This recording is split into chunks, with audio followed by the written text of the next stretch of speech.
एक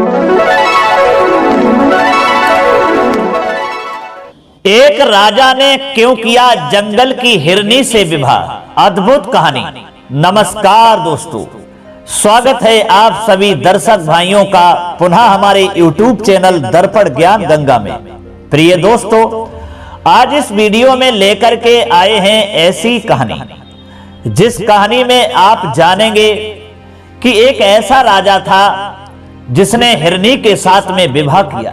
ऐसा उसके साथ क्यों हुआ, अर्थात ऐसा उसने क्यों किया जो एक जंगल की हिरनी के साथ विवाह किया। क्या कारण था जो राजा ने जंगल की हिरनी के साथ शादी की और हिरनी ने भी राजा के साथ विवाह कर लिया। क्योंकि दोस्तों, हिरनी तो एक जानवर है, यानी पशु है, और राजा एक मनुष्य था, और फिर भी राजा हिरनी के साथ विवाह करने के लिए तैयार हो गया, अर्थात उसने विवाह कर ही लिया। तो इसका कारण क्या था? आइए दोस्तों, इस वीडियो में ये चर्चा करते हुए आगे बढ़ते हैं और आपको बताते हैं कि राजा ने हिरनी के साथ विवाह क्यों किया था। आपसे निवेदन है कि आप हमारी इस कहानी के लिए शुरू से अंत तक सुनिएगा।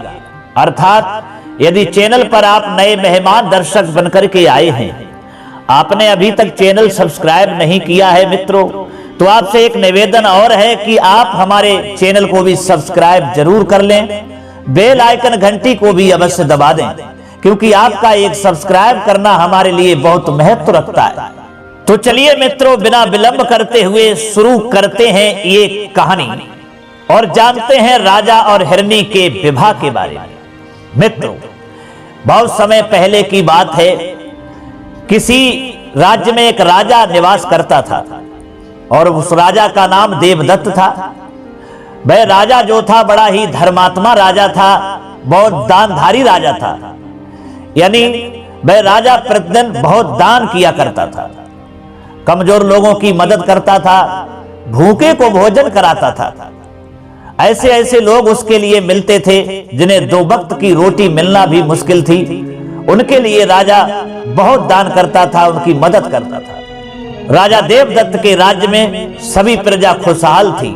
प्रजा भी अपने राजा के लिए एक देवता की तरह मानती थी, भगवान की तरह देखती थी, और राजा देवदत्त भी अपने प्रजा को बहुत प्यार किया करते थे। कहने का मतलब यह है दोस्तों कि राजा के राज्य में कोई भी दुखी व्यक्ति नहीं था। अगर कोई भी राजा के लिए दुखी व्यक्ति नजर आता तो राजा भाग करके उसकी मदद किया करता था, उसकी सहायता किया करता था। ऐसे स्वभाव का राजा था। दोस्तों, उस राजा देवदत्त के लिए शिकार खेलने का बहुत बड़ा शौक था। क्योंकि दोस्तों, आपने सुना भी होगा, अधिकतर पहले के जो राजा थे वो शिकार खेला करते थे और उन्हें बड़ा शौक भी हुआ करता था शिकार खेलने का, जिस तरह से देवदत्त को भी था। तो राजा जो था अपने सैनिकों को लेकर के रोजाना जंगल में शिकार खेलने के लिए जाया करता था। इसी तरह से रोज की तरह राजा सैनिकों को लेकर के जब शिकार खेलने के लिए जंगल में पहुंचता है, तो उस राजा देवदत्त ने उस जंगल में एक बहुत ही सुंदर हिरनी को देखा, जो देखने में बड़ा ही सुंदर नजर आती थी, जिसके नयन इतने सुंदर थे कि उसको देखते ही रह जाओ। क्योंकि दोस्तों, कहते भी हैं कि मृग के नयन इतने सुंदर होते हैं कि उसके समान किसी के नयन सुंदर हो ही नहीं सकते, चाहे वो कोई पशु हो या मनुष्य हो। मृग नयन के समान कोई नयन सुंदर होते ही नहीं है। दोस्तों, राजा ने जब हिरनी को देखा तो राजा हिरनी पर आसक्त हो गया, उस पर प्रेम मुग्ध हो गया। राजा हिरनी को बहुत चाहने लगा और हिरनी के पीछे राजा चल दिया। सैनिकों ने रोका कि महाराज कहां जा रहे हो? अरे ये तो एक हिरनी है। लेकिन दोस्तों, राजा कहां सुनने वाला था। राजा ने बिल्कुल नहीं माना और हिरनी के पीछे चला गया। इधर दोस्तों, सैनिक पीछे पीछे चल रहे थे। सैनिक थोड़ी दूरी पर थे, राजा आगे निकल चुका था और सबसे आगे हिरनी जा रही थी। हिरनी के पीछे ही राजा चला जा रहा था। दोस्तों, राजा थोड़ी देर के बाद में क्या देखता है कि हिरनी आगे बढ़कर के अदृश्य हो जाती है। राजा ये देख करके बड़ा ही अचंभे में पड़ जाता है, ये क्या माजरा है। राजा समझ गया कि ये कोई हिरनी नहीं है, ये कोई अप्सरा मालूम पड़ती है, जो हमारे नजरों के सामने देखते ही देखते ये अदृश्य हो गई। अब तो राजा दोस्तों हिरनी से मिलने के लिए और ही उतावला होने लगा। राजा आगे बढ़ता है, जंगल में घूमता है, हिरनी को देखता रहा, लेकिन हिरनी जब कहीं नजर नहीं आई तो दोस्तों राजा जो था निराश होकर के, दुखी होकर के अपने राज्य में पुनः लौट आया। अब राजा राज्य में लौट तो आया, महल में गया, लेकिन राजा की नजरों में वो हिरनी की तस्वीर बसी हुई थी। राजा चाहे आंखें खोले हुए हो, चाहे बंद किए हुए हो, लेकिन सामने वही हिरनी की तस्वीर बस गई और नजर आने लगी। राजा बड़ी कोशिश करता था कि ये तस्वीर थोड़ी देर के लिए हट जाए तो मैं विश्राम कर लूं, लेकिन राजा जब ही आंखें बंद करता तो वो तस्वीर हिरनी की सामने नजर आ जाती। इसलिए दोस्तों वह राजा देवदत्त पूरी रात बेचैन रहा और वह हिरनी से मिलना ही चाहता था। राजा के लिए पूरी रात नींद नहीं आई। राजा सोचता रहा कि कितने वक्त सुबह हो और मैं जंगल में जाकर के उस हिरनी को ढूंढूं और उससे जाकर के मिलूं, अर्थात मैं उससे विवाह करूं। दोस्तों रात तो जैसे तैसे कटी, पूरी रात जागते राजा देवदत्त के लिए निकल जाती है और जब सवेरा होता है तो राजा फिर कुछ सैनिकों को अपने साथ में लेते हैं और जंगल की ओर भाग खड़े होते हैं। जंगल में जब पहुंचते हैं तो राजा ने सबसे पहले सैनिकों से कहा कि जाओ उस हिरनी के लिए ढूंढ करके लाओ जो कल हिरनी मिली थी, हमारे आंखों के सामने देखते देखते अदृश्य हो गई। सैनिक ने मना किया कि महाराज वो एक जानवर है, एक पशु है, उसके पीछे आप इतने पागल क्यों हो, इतने प्रेम मुग्ध क्यों हो गए हो। लेकिन दोस्तों राजा का आदेश था। राजा ने सैनिकों से कहा कि हमें समझाने की जरूरत नहीं है, मेरा आदेश है कि हिरनी को ढूंढ करके लाओ। दोस्तों सैनिक राजा की आज्ञा का पालन करने हेतु उस हिरनी को ढूंढने के लिए आगे जंगल में बढ़ देते हैं। पूरे जंगल में घूमते रहे, लेकिन सैनिकों के लिए वह हिरनी कहीं नजर नहीं आई। निराश होकर के वह सैनिक राजा के पास में चले आए और हाथ जोड़ करके सामने खड़े हो गए और कहने लगे, महाराज माफ करना, मैंने बहुत प्रयास किया आपकी हिरनी को ढूंढने के लिए, लेकिन वह हिरनी हमें कहीं नजर नहीं आई। तब राजा ने कहा ठीक है, तुम यहां पर बैठो, मैं खुद ही अपनी हिरनी को ढूंढूंगा। दोस्तों सैनिक तो वहीं रुक गए। अब राजा स्वयं हिरनी को ढूंढने के लिए जंगल में आगे के लिए चल दिया। राजा बहुत ही व्याकुल हिरनी से मिलने के लिए हो रहा था। राजा चिल्ला रहा था, हिरनी को बुला रहा था कि तुम हमारे सामने आ जाओ, कहां हो मेरी प्यारी हिरनी, मेरे समझ आ जाओ, क्योंकि तुम्हारे बगैर मैं रह नहीं सकता, तुम्हारे बगैर एक पल जी नहीं सकता। मैं जिधर भी नजर डालता हूं तुम्हारी ही तस्वीर सामने नजर आती है। मुझे उठते बैठते चलते फिरते सोते जागते चैन नहीं है, केवल आप ही आप दिखाई देती हो। एक बार हमारी समझ आ जाओ और हमें दर्शन दे दो, जिससे हमारे आंखों की प्यास बुझ जाए। दोस्तों ये राजा जंगल में कहता हुआ हिरनी को ढूंढता है, आगे बढ़ता ही चला जाता है। राजा बहुत ही व्याकुल था। फिर उसके बाद में दोस्तों क्या हुआ कि उस राजा देवदत्त के लिए एक वृक्ष की आड़ में वह हिरनी दिखाई दे जाती। राजा बहुत जल्दी भागता हुआ उस वृक्ष के नजदीक में पहुंचा, अर्थात हिरनी के पास में पहुंच गया और हिरनी की ओर बहुत देर तक घूर करके राजा देखता रहा। आंखों का पलक झपकाना राजा भूल गया।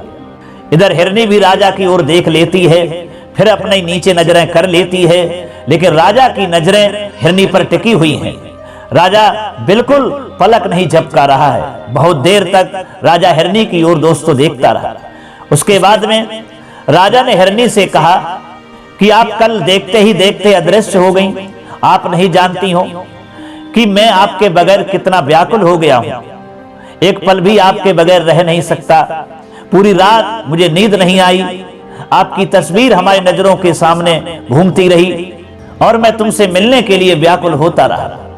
दोस्तों राजा के वचन ये सुनने के बाद में तब हिरनी ने कहा कि हे राजन, तुम हमारे पीछे क्यों पड़े हो, इस तरीका की बातें क्यों कर रहे हो, क्या कारण है हमसे ऐसी बातें करने का। तब दोस्तों राजा देवदत्त कहता है कि हे हिरनी, मैं तुमसे विवाह करना चाहता हूं, तुम्हारे बगैर अब रह नहीं सकता। हिरनी ने कहा हे राजन, क्यों पागल हो गए हो, अरे मैं तो एक पशु हूं और आप एक मनुष्य हो, हमारा तुम्हारा क्या मेल है, क्या मिलाप है, कैसे विवाह हमारा तुम्हारा हो सकता है। तब दोस्तों राजा कहने लगा कि नहीं हिरनी, चाहे कुछ भी हो, ये दुनिया कुछ भी कहे, हमारा राज्य कुछ भी कहे, मेरे प्रजा के लोग कुछ भी कहें, उससे हमें कोई मतलब नहीं है। लेकिन अगर विवाह मैं करूंगा तो तुमसे ही करूंगा, क्योंकि तुम्हारे बगैर एक पल में रह नहीं सकता, जी नहीं सकता। इसलिए हमसे मना मत करिए और हमारे साथ विवाह करिए। दोस्तों, कहने का मतलब यह है कि वह हिरनी बहुत नाकारती रही, राजा को मना करती रही, लेकिन राजा नहीं माना। राजा जो है विवाह करने के लिए बार बार हिरनी से जिद करता है। इधर दोस्तों वह हिरनी जो थी, जब राजा की ये जिद देख करके तैयार हो गई और कहने लगी, ठीक है चलिए मैं तुम्हारे साथ विवाह करूंगी। दोस्तों, राजा बड़ा ही खुश हो जाता है, हिरनी को साथ लेकर के उसी जगह पर आया जहां उसके सैनिक थे और सैनिकों को साथ लिया और कहा कि चलिए अब राज्य में चलते हैं। दोस्तों, राजा अपने सैनिकों को लेकर के अर्थात हिरनी को लेकर के राज्य में आता है और पूरे राज्य में यह घोषणा करवा देता है कि कल मैं इस हिरनी के साथ में विवाह करूंगा राज दरबार में, सारी प्रजा के लोग हमारे विवाह में शामिल हुए। दोस्तों, कुछ प्रजा के लोग जो थे वो सोचने लगे और कहने लगे, ये हमारा राजा क्या पागल हो गया है? ये कैसा राजा है जो एक पशु के साथ में यानी हिरनी के साथ में विवाह करने के लिए जा रहा है? लेकिन दोस्तों, राजा था, उससे कौन मना कर सकता था। दोस्तों, इधर रात व्यतीत होती है, सुबह होता है, सारे प्रजा के लोग ये दृश्य देखने के लिए अर्थात राजा और हिरनी का विवाह देखने के लिए वहां पर इकट्ठे होने लगते हैं। पूरा दरबार भर चुका था और जब दरबार सही तरीका से लग गया तो दोस्तों राजा अपनी हिरनी को साथ लेकर के उसी दरबार में पहुंचता है और सारे प्रजा के लोगों के सामने वही हिरनी के साथ में वह राजा देवदत्त विवाह करता है। और दोस्तों, इधर जब राजा और हिरनी का विवाह हुआ और विवाह होने के बाद में राजा और सारे प्रजा के लोग क्या देखते हैं कि वो हिरनी जो थी अब वह हिरनी नहीं रही, वह एक बहुत सुंदर युवती बन गई, बहुत सुंदर स्त्री बन गई। और दोस्तों, जब ये राजा ने देखा और प्रजा के लोगों ने देखा तो बहुत ही अचंभे में पड़ गए, आश्चर्य में पड़ गए। ये क्या माजरा है? एक पशु, एक हिरनी विवाह करने के बाद में इतनी सुंदर स्त्री बन गई जो सबकी नजरें उस पर टिकी की टिकी रह गई। राजा जो था अब तो और ही प्यार में उसके पागल हो गया। फिर दोस्तों, राजा ने उससे पूछा कि आप ये बताइए, अभी तो आप हिरनी थी यानी पशु थी, अब आप ये सुंदर स्त्री कैसे बन गई? इसका क्या कारण है? तब दोस्तों वह हिरनी से बनी स्त्री कहती है कि हे राजा साहब, मैं जब हिरनी बनी थी तो मुझे एक श्राप लगा हुआ था, मैं श्राप के कारण पशु योनि में पहुंच गई थी, क्योंकि मैं बहुत ही सुंदर युवती थी। एक समय की बात है, जब मैं सुंदर थी तब हमें अपनी सुंदरता पर बहुत बड़ा घमंड था, बहुत बड़ा नाज था। मैं अपनी सुंदरता के सामने किसी की सुंदरता को निरखती ही नहीं थी, ना अपने आगे उसे समझती थी। मैं हर किसी को तुच्छ समझती थी, इतना मेरे अंदर घमंड हो चुका था। एक बार मैं जंगल की ओर घूमने के लिए निकल गई तो वहां पर एक बहुत ही सुंदर नौजवान सन्यासी तपस्या कर रहे थे। मैंने उनको देखा तो उन पर प्रेम मुग्ध हो गई। मैंने हर तरह से प्रयास किया उन्हें अपनाने का कि ये सन्यासी मेरे प्रेम में पागल हो जाए, मुझसे प्रेम करने लगे, अर्थात मुझसे विवाह भी कर ले। ये विचार धारणा बना करके मैं सन्यासी को छेड़ने लगी, लेकिन हे राजन, उस सन्यासी पर कोई असर नहीं पड़ा। मैंने पूरी ताकत लगाई कि हमसे ये प्रेम करे और हमसे बातें करे, लेकिन वह सन्यासी जो था तपस्या में तत्पर रहा। जब अधिक उसको परेशान किया तो उसकी आंखें खुली, वह क्रोध में आ गया और उसने मुझे श्राप दे दिया कि जा, तू जिस सुंदरता पर फूली है, तुझे अपनी सुंदरता पर घमंड है और यही घमंड आज तुझे ले डूबेगा और तू एक जंगल की हिरनी बन जाएगी, पशु योनि में पहुंच जाएगी। हे राजन, जब उस सन्यासी ने यह श्राप दिया तो मैं उस सन्यासी के चरणों में गिर गई और गिड़गिड़ाने लगी, मुझे माफ करना, मुझे क्षमा करना, मैंने आपकी तपस्या में विघ्न डाला है, आपको परेशान किया है, मुझ पर दया करें और मुझे ये उपाय बताएं कि मैं कब अपने पुनः रूप में आऊंगी। क्योंकि कहते हैं ना कि संत हृदय बड़ा ही दयालु होता है, संतों का हृदय बहुत ही जल्दी पिघल जाता है। जब मुझे इस तरह से गिड़गिड़ाते हुए अपने चरणों के सामने पड़ा हुआ देखा तो उन संत के लिए यानी सन्यासी के लिए दया आ गई राजन, और उन्होंने कहा कि ठीक है, पशु योनि में यानी हिरनी तो तुम बनोगी, लेकिन तुम्हारे साथ जब कोई राजा या राजकुमार जब विवाह करेगा तो उसी दिन तुम्हें अपना पुनः रूप प्राप्त हो जाएगा। इसीलिए हे राजन, आज तुमने हमसे विवाह किया है, बहुत बड़ा उपकार किया है, जो तुमने उस पशु योनि से हमें दूर करके और पुनः हमें अपना रूप दिलवा दिया, अपना पुनः रूप प्रकट करवा दिया। दोस्तों, ये सुनकर के राजा देवदत्त बड़ा ही प्रसन्न होता है। फिर ढोल ताशे बाजे से बड़ी खुशियां मनाई जाती हैं प्रजा में, और वहीं वह सुंदर युवती राजा से विवाह हो जाने के बाद उन्हीं राजा के साथ रहने लगती है, अर्थात रानी बन जाती है। तो दोस्तों, ये थी कहानी एक राजा की यानी देवदत्त की, जिन्होंने एक हिरनी से विवाह किया था जो जंगल की हिरनी थी। जो हमने इस वीडियो में आपको ये कहानी सुनाई है, और आप इस कहानी को सुनकर के बड़ा आश्चर्य में पड़े होंगे, तो ज्यादा सोचने वाली बात नहीं है, क्योंकि आप ये विचार लाएं और ये सोचें कि एक मनुष्य यानी कि राजा ने हिरनी के साथ विवाह क्यों कर लिया। तो दोस्तों, ये कारण जो था, जो श्राप लगा हुआ था, वो मैं इस कहानी में आपको जानकारी तो दे ही चुका हूं। तो इस तरह से दोस्तों, एक राजा देवदत्त ने जंगल की हिरनी के साथ में विवाह किया था, जो हमने इस वीडियो में आपको कहानी सुनाई है। तो दोस्तों, कैसी लगी हमारी ये कहानी? हमें उम्मीद है ये कहानी आपको जरूर पसंद आई होगी। अगर कहानी थोड़ी सी भी आपको अच्छी लगी है तो कमेंट बॉक्स में हमको जरूर लिख करके बताइएगा, और हो सके तो अपने दोस्तों के लिए भी शेयर कर दीजिएगा। अब क्षमा चाहते हैं दोस्तों, पुनः मुलाकात होगी अगली वीडियो में किसी और नई चर्चा में। तब तक के लिए सब्सक्राइबर बंधुओं एवं दर्शक भाइयों के लिए राधे कृष्णा, ओम नमः शिवाय, नमस्कार।